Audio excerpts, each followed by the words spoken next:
Hello, I welcome you all. In this video, I am going to explain the deflection of the rectangular bar due to the self-weight. Given that E is the Young's modulus and rho is the density, L is the length, and capital A is the cross-section area of the rectangular bar.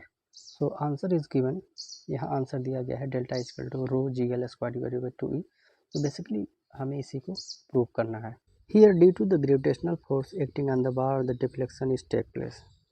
Because gravity present है तो gravity and उसका weight M G की वजह से bar deflect होगा because gravity act as a force.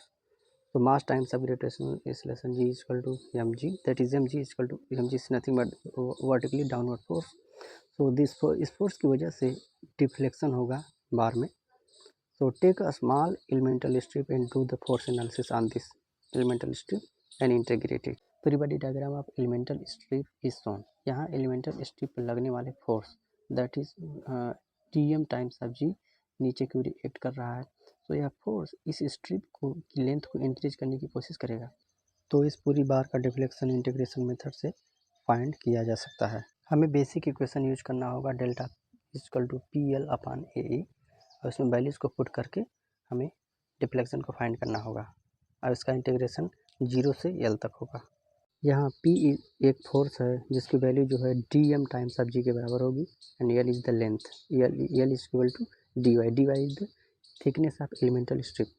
Now इस value को put करिए आप एबव इक्वेशन में.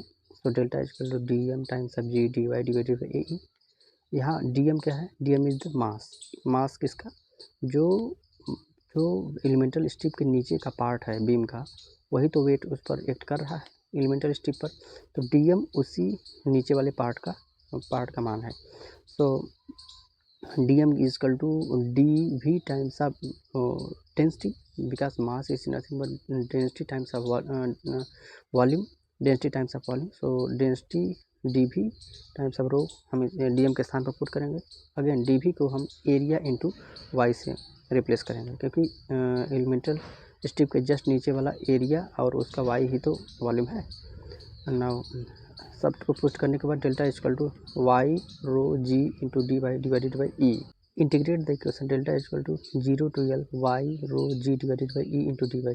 हम 0 से L इंटीग्रेट क्यों कर रहे हैं? क्योंकि हमारा जो स्ट्रिप है वो नीचे बॉटम से लेकर टॉप तक जीरो, बॉटम को 0 हमने माना है रेफरेंस और टॉप तक हम उसको मूव कराएंगे उस स्ट्रिप को, एलिमेंटल स्ट्रिप को. तो हमारा इक्वेशन है. तो delta equal to rho g divided by E 0 to L y d y. Again हम इंटीग्रेशन वाई का इंटीग्रेशन करेंगे तो वाई स्क्वायर डिवाइडेड बाई 2 आएगा. सो फिर हम इक्वेशन सॉल्व करके delta equal to rho g L square divided by 2E finally हमें मिलेगा. So this is the deflection of bar. तो फाइनली हमने इस इक्वेशन को डिराइव किया that is delta equal to rho g L square divided by 2E. Thank you so much for watching this video. Please subscribe and share this video. Thank you so much.